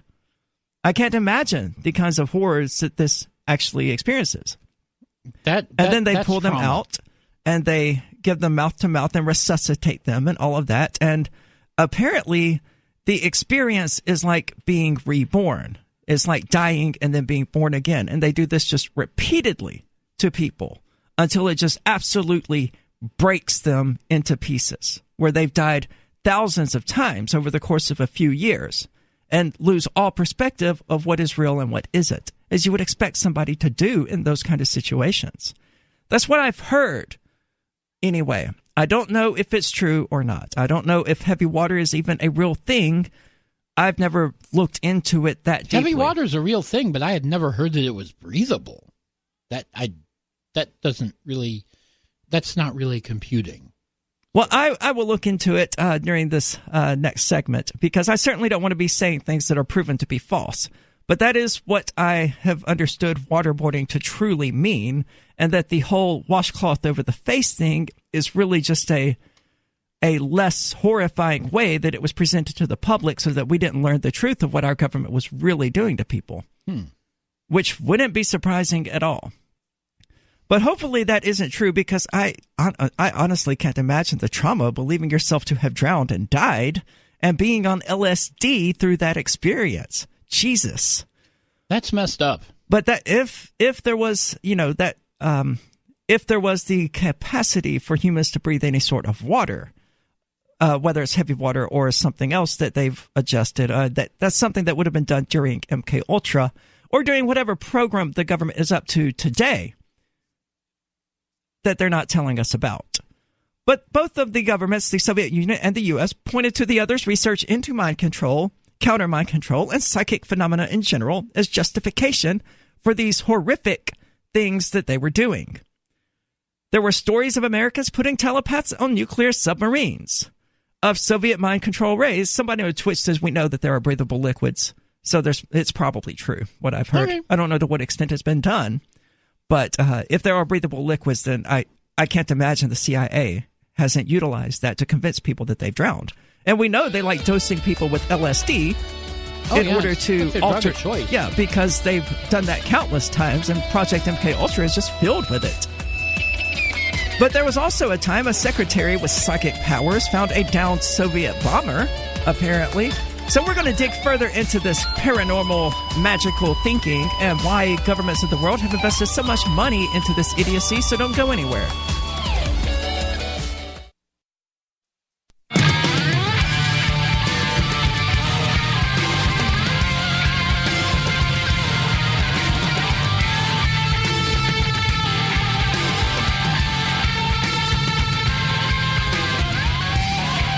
Welcome back. This is The Call to Freedom. As always, I am your host, Aria DeMeso of theanarchistgmail.com and author of Dancing in Hellfire, which you can find on Amazon. And I just realized that the Crypto Hour music bed, which was the Mega Man 2 Wily Stage 1 music, is actually no longer in the rotation. Yeah, it's gone. Yeah. I would like that. I'll message about it later on Telegram, because everybody's kind of busy at the moment, but I like that song. I'd like it back. It's a great song. We'll throw it back. We might have to actually talk about crypto one of these weeks. Yeah, well, I mean, crypto is kind of not really doing a whole lot. But, I mean, even if it was the Crypto Hour opening music, right? But we no longer do Crypto Hour. Right. So the music bed just went away. But we can get it back. I want it back. Yes, we are taking calls. We've been asking on Discord. That number is 603-283-6160. But before we get to that, both those lines are full right now. Yeah. So, yeah. Two of our Discord lines are also being consumed. I'm just curious, how much of their time we can consume with no effort on our parts. Probably all of it. How many of them are there, and how many of we've only got an hour left in the show, so. And to me, the best part is that one of them left. I guess that's how much time we can take up. Is that this is what they perceive as winning this little encounter. What are they even winning? I mean, I don't know. To me, it's infinitely amusing, but I'm a troll at heart myself. Is this Charlie Sheen winning? It's like throwing matches on a burning fire when people try to troll me. It's like, dude, I call myself the anarchist she-male. I troll people with my existence, and you're trying to troll me. You're gonna have to step up your game, man, because these little innocuous things are just not going to do it. But we are joined now because we've been discussing paranormal activity. We're joined now by Tyler from Michigan, who would like to discuss it because he says his basement appears to be haunted. So, Tyler, you want to tell us a bit more about that? Yeah, absolutely. So, like I told the screener, I've been doing some testing, recording in my basement, and I'm getting activity. I'm picking up images on the videos when I watch them the next morning. And all the typical noises and stuff, falling off the shelves, that's happening. And with the videos now, I'm actually able to see what's really going on down there. And what is really going on down there? It's almost like a farm they're running down there. Who's running a farm in your basement? Oh, good God. It's good try. He seems to have hung up anyway, or line one froze or something along those lines. It was going to be another idiotic Rosa Parks joke. Oh. I don't know why they're making that joke, but it's a stupid joke. It's not funny, and you telegraphed it from so far away. You put so much work into that, too. He sat there for a good 10 minutes on hold because we were out to break. Yeah. And I don't know what had a conversation with me about it prior to coming onto the show. And yeah. I don't know what you won, but I hope it was worth it. I hope he's watching right now to realize that, we dropped his call and that he sucks at this. And really, I swear, I don't know how you can be so bad at trolling while considering yourselves to be trolls. But we're also joined, because it's one of those days, by Paul. Paul, what's on your mind? Oh, I still got you muted. Hold on. Sorry. Go ahead, Paul. Well, I saw the other guy's joke coming, so I hit the dump button, but it didn't dump. It just sort of stayed lit, so I hit the mute button. Paul, you ruined my perfect intro, you bloody period head. This is Paul Joseph Watson of Infowars.com and PrisonPlanet.com. How are you all doing today? I'm doing good. How are you? I've got a little migraine. No, Ignore that question. What's on your mind, more specifically? Well, that sure wasn't tense at all. Anyway, it's quite rather pathetic how deeply your show has sunken into the depths of obscurity and mediocrity when here you are battling stupid trolls that sound like this, scream the N-word. Anyway, you hung up on Nigel Newdmanson. Do you have any idea who he is? No. I don't. Well, I'll have you... All right, then, I'll tell you right quick. I'll have you know that he's partnered with Alex Jones and myself into doing an amazing new project for transgender youth, and you scum have hung up on him. Well, he said he criticized lesbians. Well, sure he did. He called them musshoffers or something, but he calls everybody mean names unless you're a straight white cis man. The point is, you have no idea, Aria. He is the premier Obersturmführer of neo-Nazi nudism in the UK. He's committed horrible hate crime beatings against blacks and minorities, gays and trans and whatever. But his new venture, I think you'll find, and I have another point after this, so I'm not just trolling, I think you'll find it's quite wonderful, and his reputation... Okay, do you have anything of substance you would like to say? Yes, he's opening a trans suicide hotline. Okay, well, that's good. What?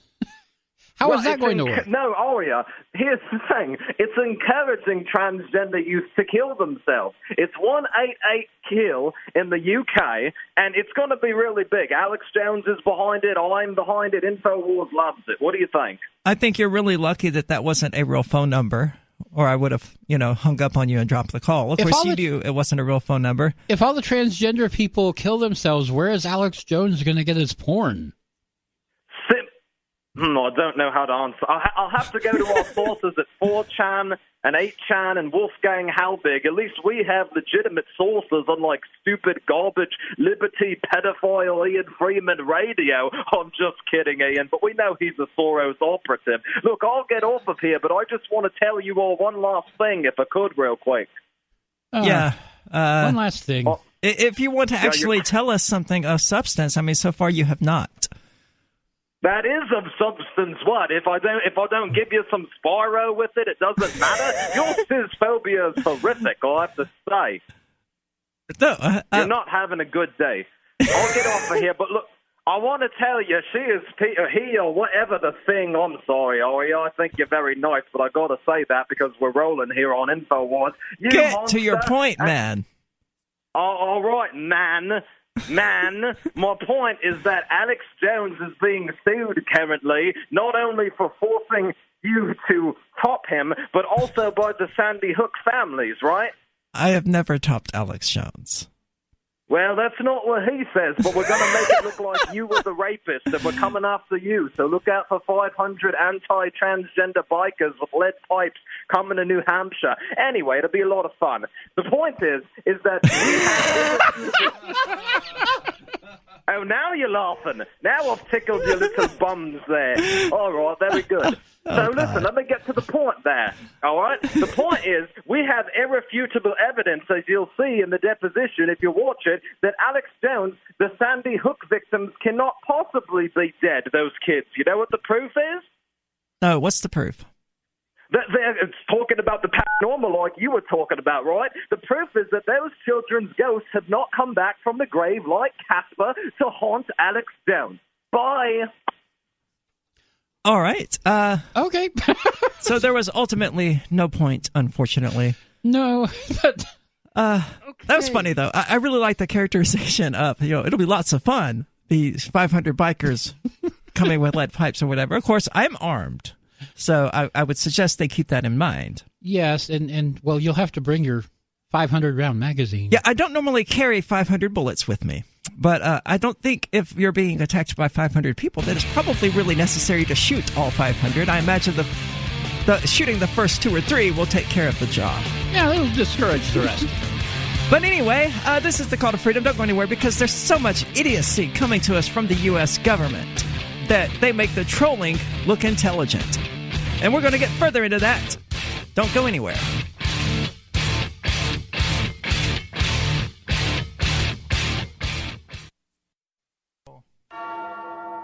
Yeah.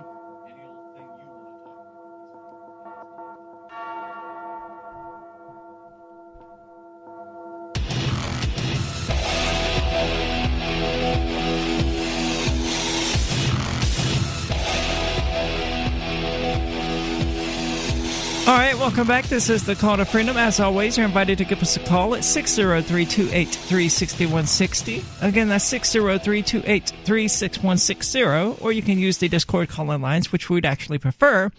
And you can find it at discord.lrn.fm. Now, Steve was just trying to get on the show and said something to the effect of grapes growing on trees. Yeah, grapes don't grow on trees. But he did present a picture of a grapevine that could fairly be described as a tree.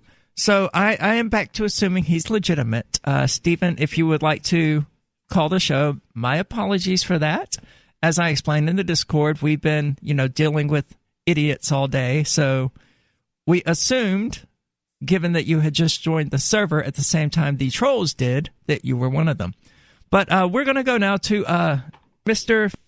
Fish Bash now, formerly known as so-called Fash Bash, on our so-called Discord server, with the so-called trans chick hosting the so-called Call to Freedom. Most people won't get that, but we do. And if you're on the Discord server, chances are you get it too. And your thoughts are on paranormal activity and how what people are perceiving as paranormal activity are more often than not, things that are just happening in their heads. It's like pareidolia and things like that, correct?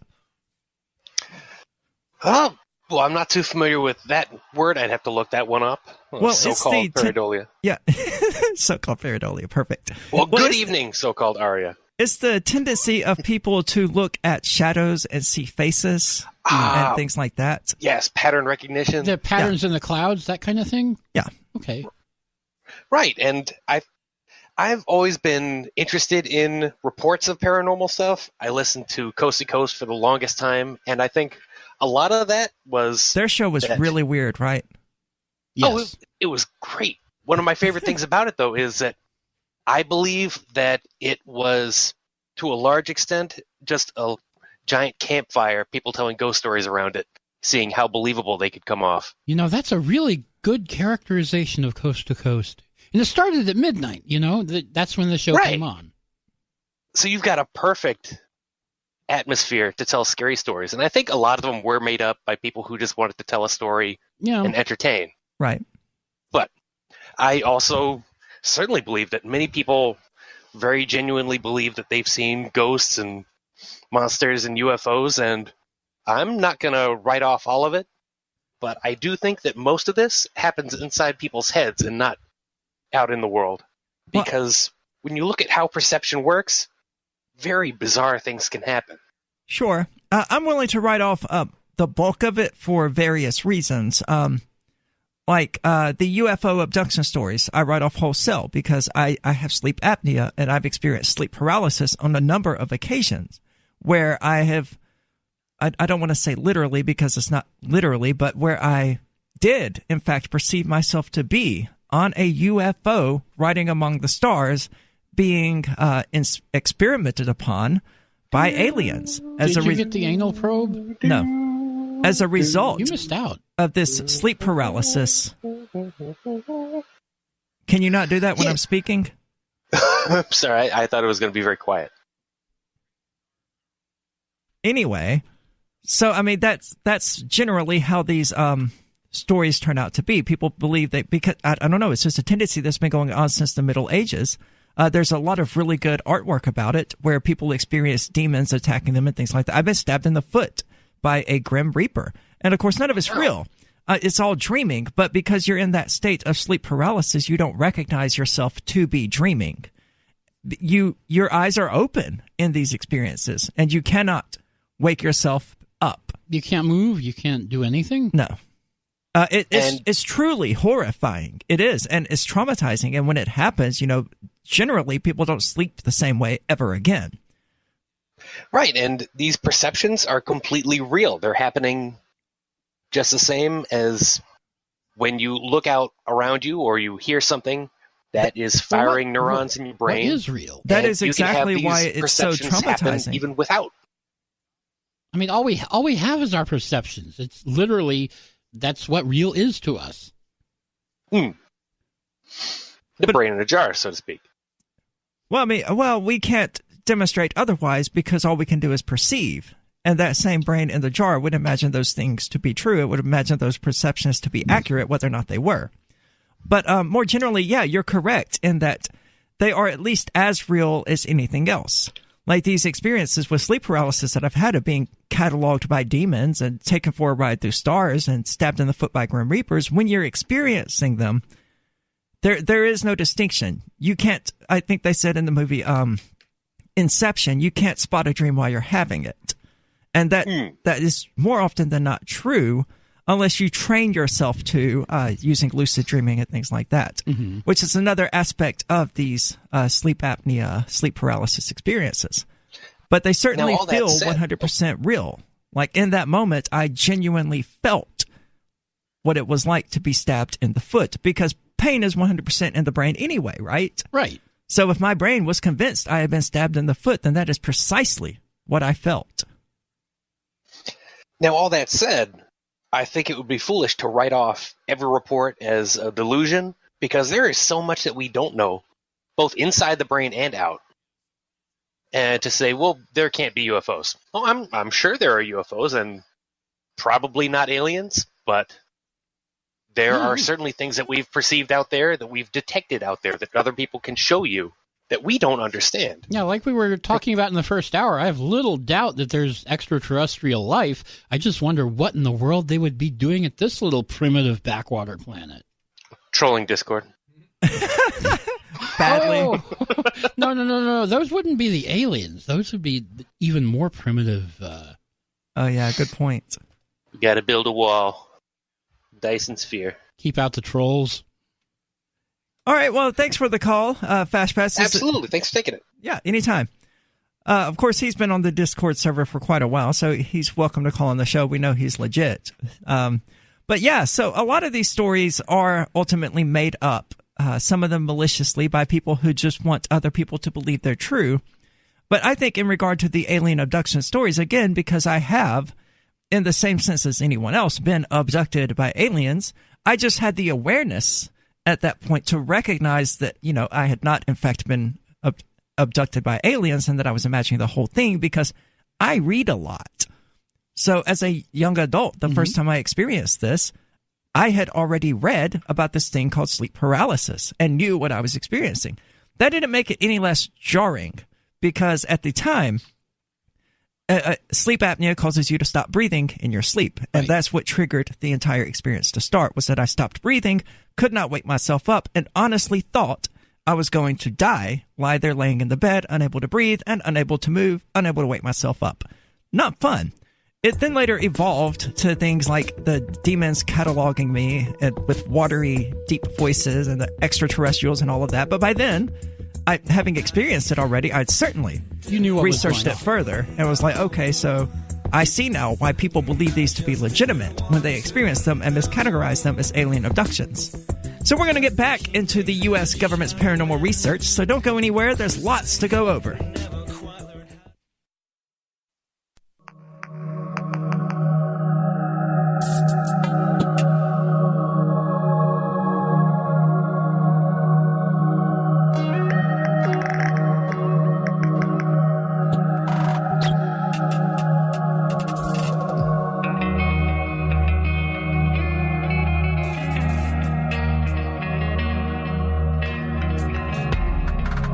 Welcome back. This is the Call to Freedom here on LRN.FM. As always, you're invited to give us a call at 603-283-6160.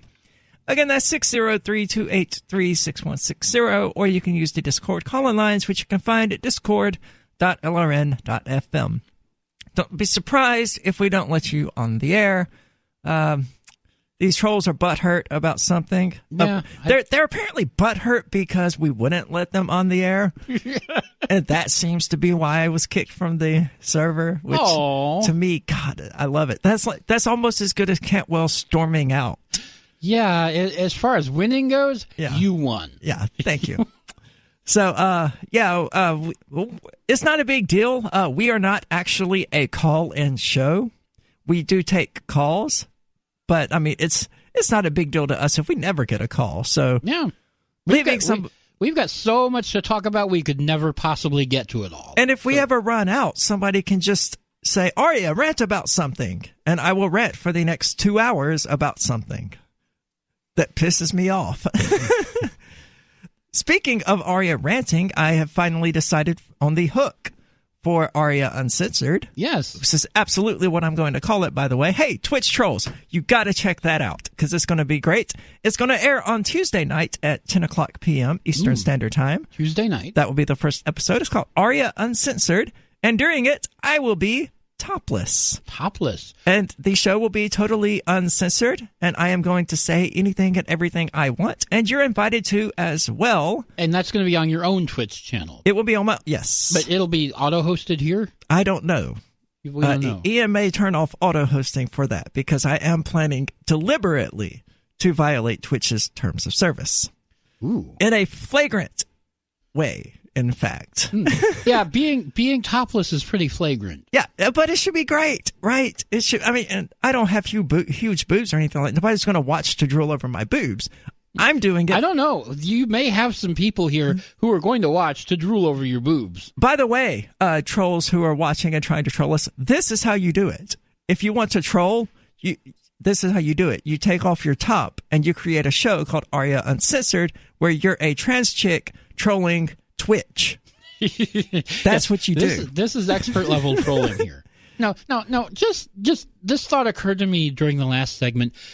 For all the people listening who clearly need help with this, where can they get help learning the basics of how to troll? I don't know. It's so instinctual to me, right? Like I never learned to troll. It's just I get a sense for what pushes people's buttons, and luckily people like Twitch make it known what pushes their buttons. Female presenting nipples. So I'm going to push both of those buttons hard. Yeah. I'll rub some ice on my nipples first too. That ought to be great. But yeah, I don't know where 4chan would probably be a really good place to start, right? Mm-hmm. Because that's just all it is. The Arab Andy Discord server, they're bad at it, and you can see that. It becomes obvious almost immediately because they spend a lot of their time trolling themselves and their own Discord server. It was absolutely unusable for a huge part of April the 1st, and it was because they were just trolling themselves. It's like, when you're so bad at it, see, that's the issue. They're not trolling in the sense that people ordinarily do. They're just taking their own animosity and hostility that they have and throwing it at random at whoever they happen to see. Yeah, that doesn't work too well. No, you have to be more deliberate. You have to be more careful. You have to be targeted. You have to be smarter, at least. But anyway, getting back to the story about the paranormal research being done by various governments. Apparently, a secretary who has psychic powers took part in a remote viewing program, but it is essentially the idea that someone can visualize details of distant people and objects through telekinesis. And of course, that's a fancy way of saying it's BS. Yeah, that's what remote viewing is. But there was a remote viewing operations building located on the Fort George Meade Army facility in Maryland. That's the little Army base that's attached to NSA headquarters. Oh, that's good. A small operation was run. Its chief employed a secretary, Rosemary Smith, who believed she had psychic powers. It was a very small budgeted program, thank God, because most people thought it was bananas, as they should have. That changed in times of emergency. Like in 1976, when the remote viewing team was given a whopper of a mission. A Soviet bomber had gone down in the jungles of Africa. And the CIA and military intelligence had used every intelligence collection means available to them, from satellite technology to SIGINT to human intelligence, and they had nothing, which means they tortured a lot of people. Yeah. With nothing left to lose, the military contacted the remote viewing operation, and they put the secretary. so hold on. Smith, they put the secretary on the job. Time out. Because all we've heard is about the operations manager or whatever and the secretary. Why didn't they put the remote viewing team that was supposed to be there on it? Was it just the secretary? Because the secretary was the remote viewing team. So it was just a dude and a chick out in this shed calling themselves the remote viewing team, probably giving each other head all day long. Yeah, it could be. And they go, oh, crap, we have to pretend to do something. And she goes, sorry. It's in Tunisia. Yeah, apparently they found the plane. This is insane. They put the secretary on the job, and she was able to draw maps that pinpointed where this aircraft was within a few miles. The cable was sent to the CIA.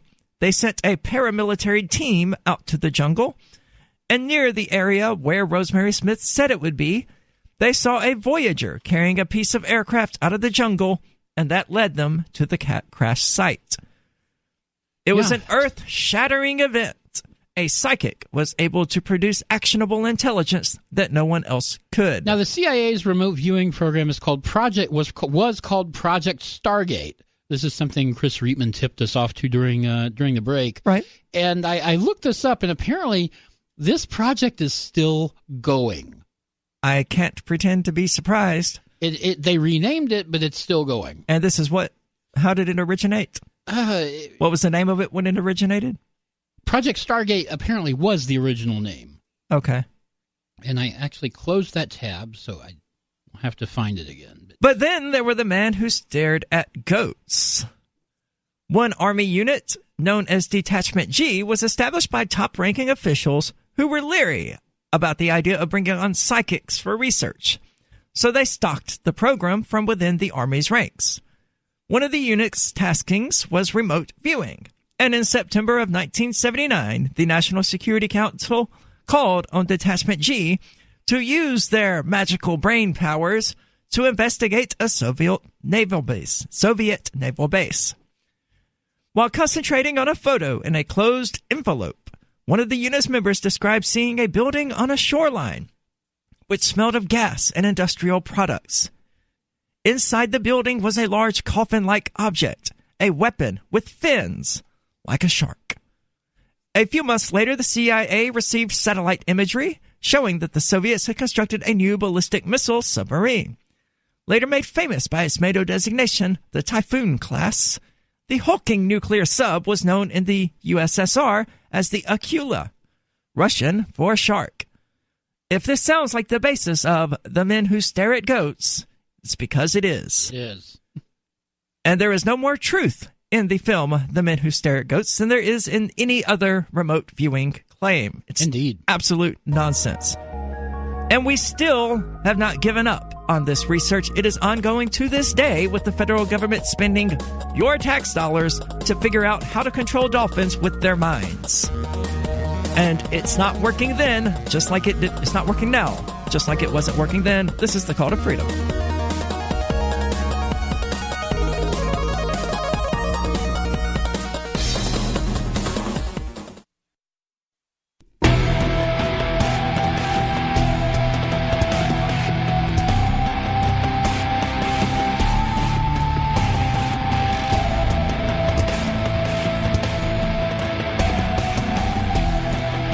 Welcome back. This is the Call to Freedom, and maybe you really like this show and would like to know what you can do to show your support. Well, social media shares go a long way, such as sharing us to your trolley Discord server that doubles our viewership for the day. Thanks for that. But cash goes even further, and you can do so using Patreon at patreon.com/Call to Freedom. Our wonderful sponsors there are helping us to keep the show up and running, and we honestly can't thank them enough for that. Again, if you would like to check it out, that's patreon.com/Call to Freedom.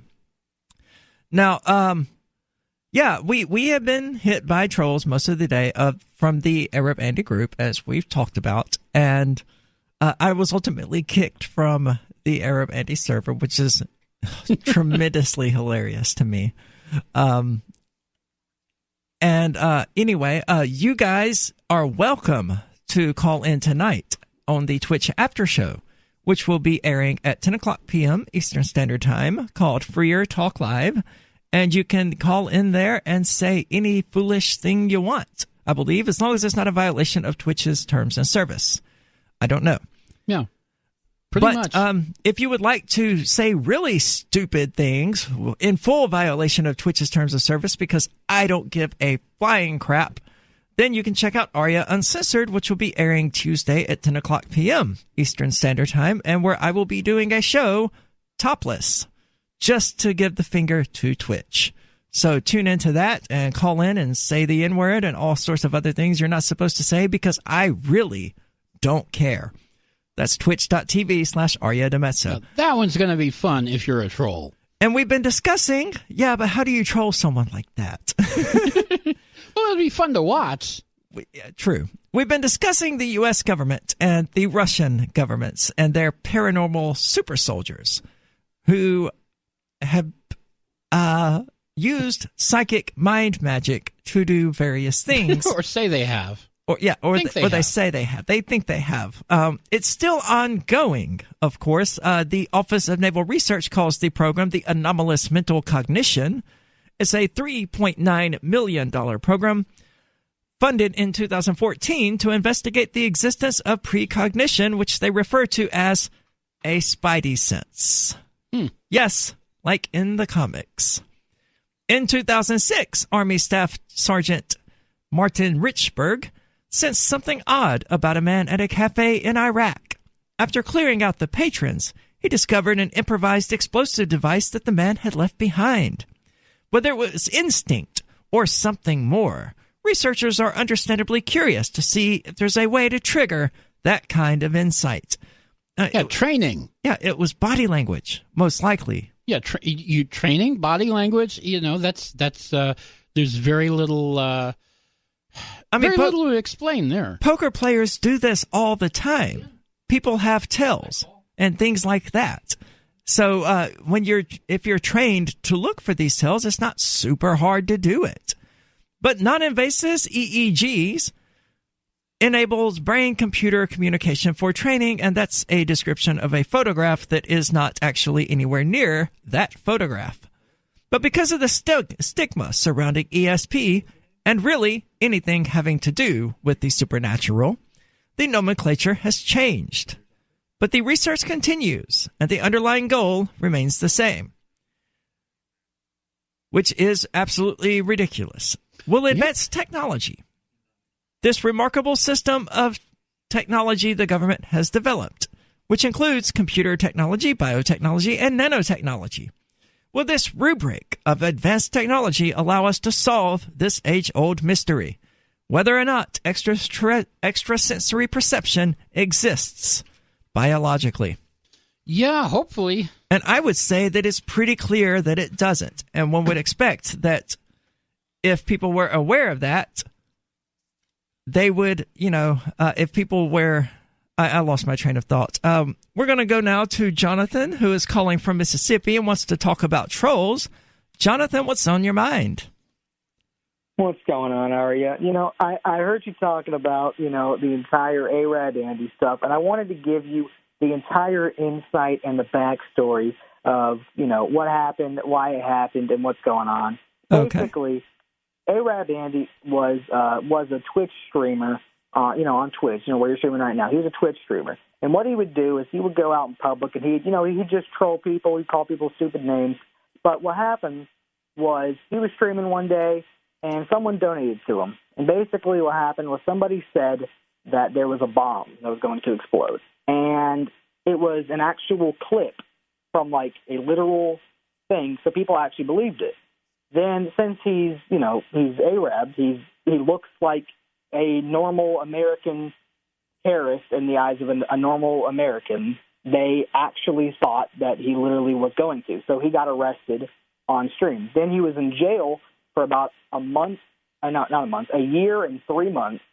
He just got out about 4 months ago. And all of these people in Arab Andy's Discord have been waiting for a year and 3 months and have to wait until the middle of 2020 for him to stream again, because we all missed him and we all were, we were all here for him. So I wanted to give you the entire backstory of what Arab Andy is and why we're all here for him. Okay, I mean, that's a beautiful sentiment. Yeah. But it is not anyone's experience with the Arab Andy group. And I realize, there's a lot to be said about carrying on his spirit in his absence and things of that nature. But I would imagine, and no disrespect meant, but I would imagine he was significantly better at trolling than his fan base. Does sound like it. Most definitely. Oh, yeah. Most definitely. So It's definitely something I would like to look into sometime. Like I said, until earlier today, I wasn't even aware that Arab Andy was a person. Yeah, he is. But he is actually Arabic. Yeah, I don't know exactly where from, but yes, he is Arabic, and that's actually why he got arrested, was Right. because basically that went off, and the police didn't do anything. They literally just got a complaint and saw that he was Arabic, so they arrested him just there on the spot. Like it's on. Sounds screen. familiar. You can search it up. Yeah, you can search it up. It's a real thing. So he got out 4 months ago, but he's not streaming again? Why not? No, he's. I think. Hold on, let me look at it. Somebody said it earlier. He's on something where he basically can't be on the internet. Like probation, parole? Yeah, Okay. probation. That'd be what it would call it. He's not allowed on the internet until mid-2020. He's not allowed because apparently, since it was such a big thing and people actually thought there was a bombing, even though there wasn't, it was that bad. So. That's tragic. I hate that for him. I hate that, he had aggression used against him, obviously. That's a tragedy. And, of course, it is the state that always does that. Or not always, but primarily it's the state. So, we have this troll going about his life, doing things, not violating the non-aggression principle, just trolling people.